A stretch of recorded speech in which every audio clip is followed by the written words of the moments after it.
صحیح حدیث میں ہے، رسول اللہ صلی اللہ علیہ وسلم نے ارشاد فرمایا کہ پچھلی امتوں میں عیسائیوں کا زمانہ تھا اور عیسائی مذہب اس وقت برحق تھا، تو آپ صلی اللہ علیہ وسلم نے فرمایا کہ ایک بادشاہ کا، یعنی حدیث کا پورا میں مفہوم بیان کر رہا ہوں، ایک بادشاہ تھا، اس کے پاس ایک جادوگر تھا۔ تو یہ بادشاہ لوگوں کو الو بناتے رہتے ہیں، جادو وادو دکھا کے لوگوں کو عقیدت رہے۔ تو وہ جادوگر جب بوڑھا ہو گیا تو اس جادوگر نے بادشاہ سے کہا کہ میں مرنے والا ہوں، تو کوئی ایسا نوجوان ہو جس کو میں یہ جادو سکھا دوں تاکہ وہ تمہارے کام آ سکے، تو کوئی نوجوان ہو تاکہ ذرا لمبی عمر ہو، تمہاری خدمت کر سکے گا۔ تو ایک خاندان تھا، انہوں نے اپنا بیٹا دے دیا کہ بھائی اچھا ہے، یہ جادو سیکھے اور بادشاہ کے پاس رہے گا۔ تو وہ نوجوان جب جادوگر کے پاس جادو سیکھنے کے لیے آتا تھا تو راستے میں ایک راہب کا گھر تھا۔ راہب جو عیسائی مذہب پر ہوا کرتے تھے اور اللہ اللہ کیا کرتے تھے، عبادت کیا کرتے تھے۔ راہب درمیان میں پڑتا، یہ نوجوان اس راہب کے پاس جاتا، درمیان میں راہب کے پاس جاتا، راہب اس کو دین کی باتیں بتاتا، توحید کی دعوت دیتا اور بتاتا کہ جادو اچھا کام نہیں ہے، مذہب کی تو یہی دعوت ہے نا۔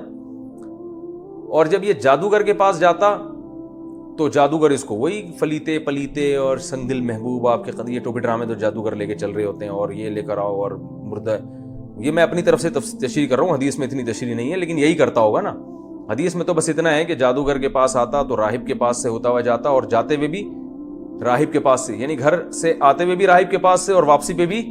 راہب کے، تو راہب کی باتیں زیادہ اس پر اثر کرنے لگیں۔ لیکن وہ جادوگر اس کو یہی فلیتے پلیتے گندی باتیں جو جادوگروں میں ہوتی ہیں اور ہوائی باتیں، تو یہ جو نوجوان تھا نا، اس کو راہب کی باتیں اٹریکٹ کرنے لگی کہ یار اس کی تعلیمات پاکیزہ ہیں،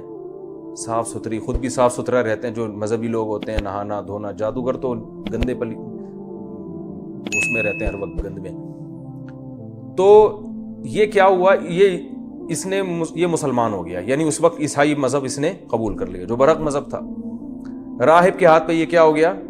مسلمان۔ راہب نے اسے کہا کہ دیکھو، جب اگر بادشاہ کو پتہ چل جائے نا کہ تم مسلمان ہو گئے ہو تو میرا نہیں بتانا کہ میرے ہاتھ پہ، ورنہ بادشاہ مجھے قتل کر دے گا۔ اس نے کہا ٹھیک ہے، نہیں بتاؤں گا۔ تو یہ نوجوان کو اب اللہ نے چونکہ اس سے دین کا کام لینا تھا بہت زیادہ، اور اس کی بڑی قربانی تھی، جادو میں تو کروڑوں روپے پیسہ ہے، یہاں پر پیسہ بھی نہیں، تو اب اس کی قربانی کی وجہ سے اللہ نے کیا کیا، اس کے ہاتھ پہ کرامتیں ظاہر کرنا شروع کر دی تاکہ لوگ اس کی طرف مائل ہوں اور یہ بتائے کہ یہ جادو نہیں ہے بلکہ یہ کون کر رہا ہے، اللہ کر رہا ہے۔ تو بعض دفعہ اللہ کسی سے کام لے لیتے ہیں بڑا۔ تو اب کیا ہوا کہ جناب یہ مادرزاد نابینا کے آنکھوں پہ ہاتھ رکھتا، اس کی بینائی لوٹ آتی، یہ کوڑ کے مریض پہ ہاتھ رکھتا، وہ اس کو شفا مل جاتی۔ ایسے عجیب عجیب کام اس کے ہاتھ پہ ظاہر ہونا شروع ہو گئے۔ تو بادشاہ نے کہا بھئی یہ تو بڑا جادوگر بن گیا ہے، اور یہ بڈھے نے تو اس کو بڑا ٹائٹ سے، بڈھے سے بھی آگے نکل گیا یہ تو جو جادو سکھا رہا تھا۔ بادشاہ بڑا خوش ہوا، تو بادشاہ نے اس کو بلایا کہ ہمیں تمہارے بارے میں خبر پہنچی ہے، تم تو بھئی یوں بھی کر رہے ہو، یہ بھی کر رہے ہو، یہ بھی کر رہے ہو، تم تو بڑے ماشاءاللہ فنٹر، ماشاءاللہ تو نہیں کہا ہوگا، یعنی فنٹر بن گئے۔